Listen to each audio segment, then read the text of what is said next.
चंडीगढ़ में हरियाणा विधानसभा के नए भवन का रास्ता साफ हो गया है। चंडीगढ़ में इस बारे में जानकारी देते हुए हरियाणा विधानसभा के अध्यक्ष ज्ञानचंद गुप्ता ने बताया कि चंडीगढ़ प्रशासन हरियाणा विधानसभा के नए भवन के लिए जमीन देने को राजी हो गया है। उन्होंने कहा कि हम पिछले 1 साल से हरियाणा विधानसभा के नए भवन के लिए प्रयास कर रहे हैं। उन्होंने कहा कि कोविड महामारी के दौरान ये सामने आया था कि विधानसभा के भवन में वो सारी सुविधाएं नहीं हैं जो होनी चाहिए। उन्होंने कहा कि उस दौरान कमेटियों की बैठकें स्थगित करनी पड़ी। स्पीकर ज्ञानचंद गुप्ता ने कहा कि हालांकि इस संदर्भ में 1 जुलाई 2021 को केंद्रीय गृह मंत्री अमित शाह को पत्र लिखा गया। उन्होंने कहा कि इस पत्र में ये बताया गया था कि आने वाले परिसीमन को देखते हुए जो कि 2026 में होना है, उसके लिए ये भवन पर्याप्त नहीं है। उन्होंने कहा कि विधानसभा के बारे में लोकसभा स्पीकर को पत्र लिखा था, तो वहीं मुख्यमंत्री मनोहर लाल ने भी 7 सितंबर 2021 को गृह मंत्री अमित शाह को पत्र लिखा था और इस मामले में पंजाब के राज्यपाल को भी अवगत करवाया गया था। उपराष्ट्रपति जब चंडीगढ़ आए थे तो उनके समक्ष भी ये मांग रखी गई थी कि चंडीगढ़ के प्रशासक, उनके सलाहकार समेत अन्य अधिकारियों के साथ बैठक में चर्चा हुई। उन्होंने बताया कि विधानसभा की नई बिल्डिंग के लिए चंडीगढ़ प्रशासन द्वारा 3 स्थान बताए गए हैं, जिसमें आईटी पार्क रोड कलग्राम के अपोजिट और रेलवे लाइट पॉइंट के पास है। उन्होंने कहा कि सुबह ही उन्होंने मुख्यमंत्री और अधिकारियों ने भी वहां पर विजिट किया। विधानसभा अध्यक्ष ने बताया कि हमने रेलवे लाइट पॉइंट्स के पास 10 एकड़ स्थान देखा और चंडीगढ़ प्रशासनिक अधिकारियों को पंचकुला और चंडीगढ़ के साथ लगती 10 एकड़ जमीन को एक्सचेंज करने का ऑफर भी दिया गया। जो लगभग पिछले 1 वर्ष से हम हरियाणा विधानसभा के नए भवन के लिए प्रयास कर रहे हैं, उन प्रयासों की जानकारी देने के लिए आज ये पत्रकार वार्ता हमने आमंत्रित की है। पहली बार ये जो विधानसभा के अंदर जो व्यवस्थाएं आज की विधानसभा में हैं या जो कमियां विधानसभा के अंदर हैं और उसके साथ साथ कोविड काल के अंदर जो एक्सपीरियंस हुआ कि किस प्रकार से विधानसभा का जो हमारा अभी का जो भवन है उसके अंदर वो सभी सुविधाएं नहीं हैं जो विधान भवन के अंदर होनी चाहिए। और ख़ास तौर पर कोविड काल के अंदर जब अपने विधायकों को स्पीकर्स गैलरी के अंदर या जो विजिटर गैलरी के अंदर हमें बिठाना पड़ा और उसके अलावा सभी कमेटियों की वर्किंग बंद हो गई, तब ये महसूस हुआ कि विधानसभा एक अच्छी विधानसभा होनी चाहिए जिसके अंदर सभी वो सुविधाएं जो एक अच्छी विधानसभा के लिए होनी चाहिए वो यहाँ हो सके। तो उसी संदर्भ में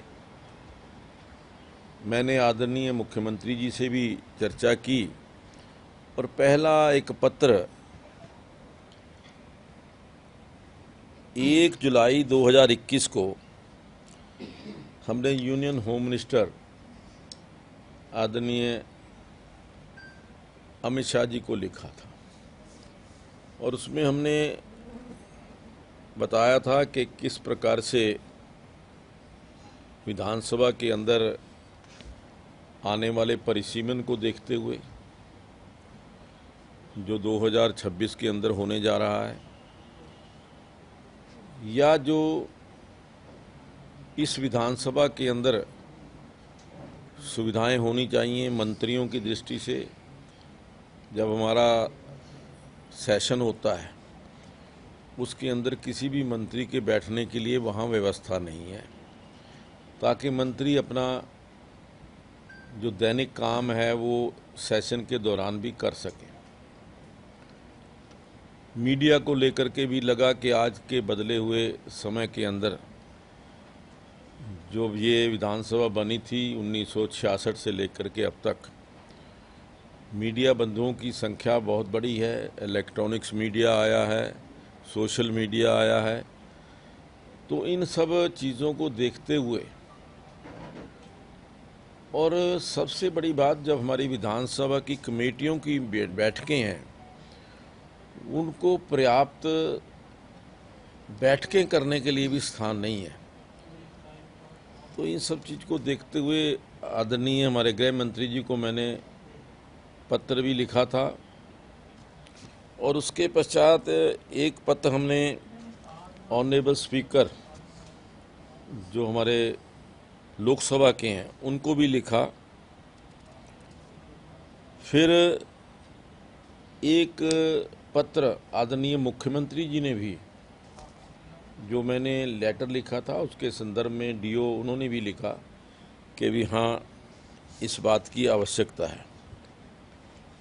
वो 7/9/2021 को उन्होंने लिखा था होम मिनिस्टर को, मुख्यमंत्री जी की तरफ से डीओ गया था कि भी ये।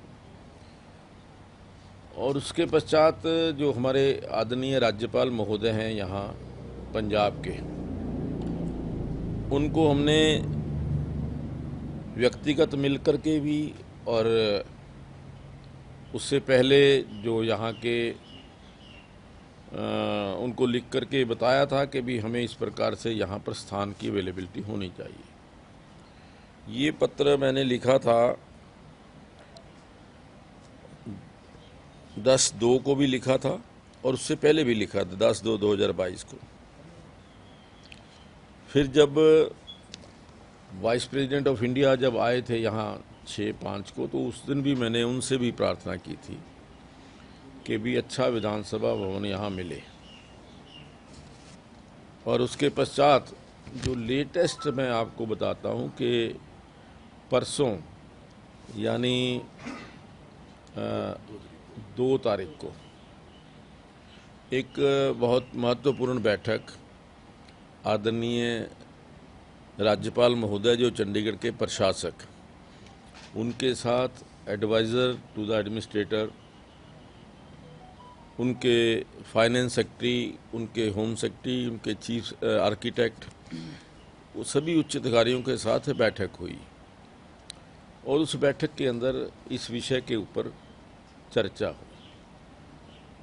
तो सभी पहलुओं को देखते हुए उन्होंने हमें 3 स्थान जो हैं वो ऑफ़र किए कि ये 3 स्थान हम आपको दे सकते हैं। तो वो 3 स्थान जो थे, नंबर 1 था जो आईटी पार्क की रोड है, railway station to IT park, nurseries के सामने जो है, आईटी पार्क रोड के ऊपर नर्सरीज के सामने वहाँ था। और 2 स्थान जो थे वो जो हमारा कलाग्राम है, कलाग्राम के अपोजिट थे। उन्होंने कहा कि ये सारी हमने चेक करा लिया है कि सारी चीज़ें देखने के पश्चात हम ये आपको दे सकते हैं। तो हमने भी उसके ऊपर विचार किया जो उन्होंने ऑफ़र की थी, और हमें लगा कि यहाँ से विधान जो सेक्रेटेरिएट से उस स्थान का रास्ता 7 मिनट का रास्ता है, 7 मिनट के अंदर हम वहाँ पहुँच जाते हैं। गवर्नर हाउस से 5 मिनट के अंदर पहुँच जाते हैं। और जो प्रेजेंट विधानसभा है उससे भी 6 मिनट का रास्ता है। इसी प्रकार से जो हमारे आज पंचकुला के सारे ऑफिसेज हैं, जो मेन ऑफिसेज हैं, वहाँ से भी लगभग 6 मिनट का रास्ता, 7 मिनट का रास्ता सारा जो प्रेजेंट लोकेशंस हैं।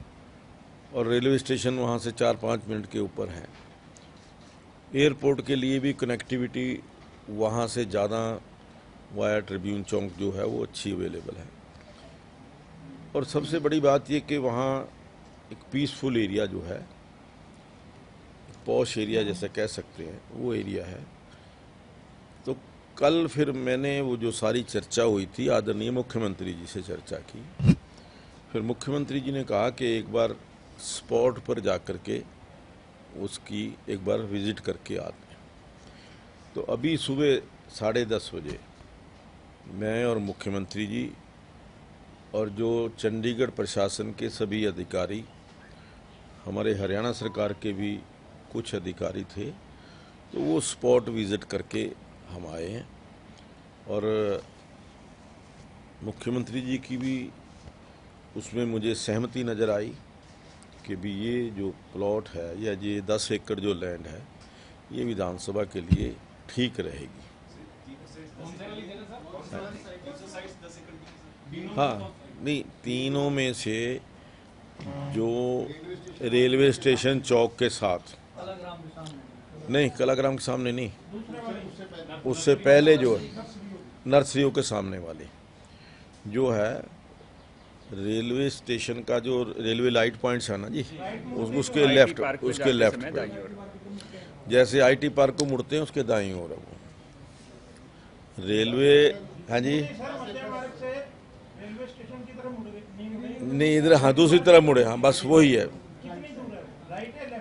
राइट है, हाँ ना, कलाग्राम अलग, बीच में रेलवे लाइन आती है दोनों, उसके नहीं अलग है, वो अलग है, उसके बीच में रेलवे लाइन जा रही है, उसके बीच में रेलवे।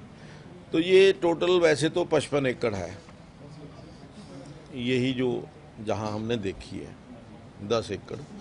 फिलहाल हमने उनसे 10 एकड़ लैंड की मांग की है।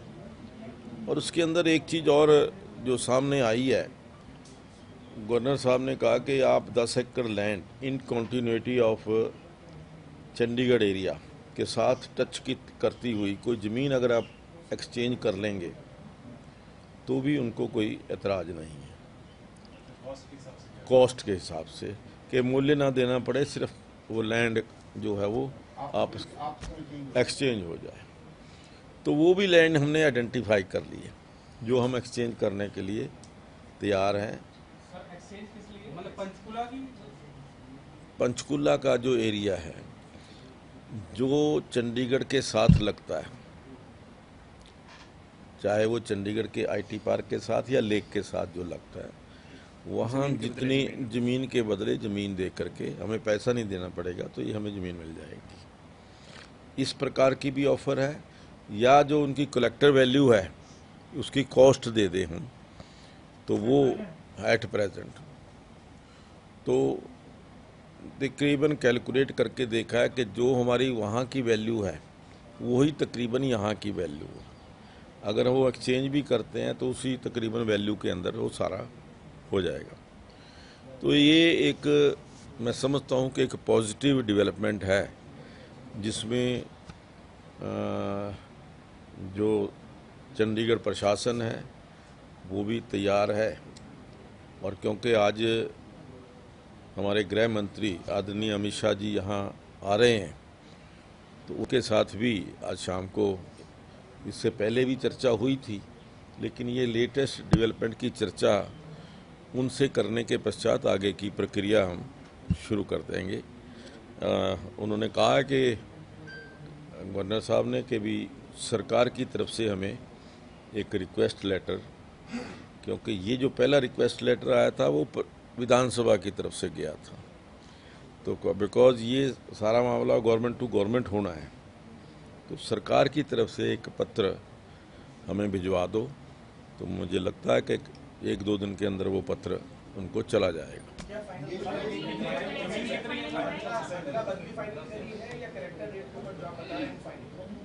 ये अभी अंडर कंसिडरेशन है, इसके ऊपर वही जो ना बताया ना आपने, रेलवे लाइट्स के साथ वाला, जब हम कालका को जाते हैं रेलवे लाइट्स के साथ लगता लेफ्ट पे जो है, एक तो मध्य मार्ग पे आ गया, वही जो आईटी पार्क को रोड गई है, ये आईटी पार्क वाली रोड के साथ भी जुड़ गया, ये 2 साइड ओपन।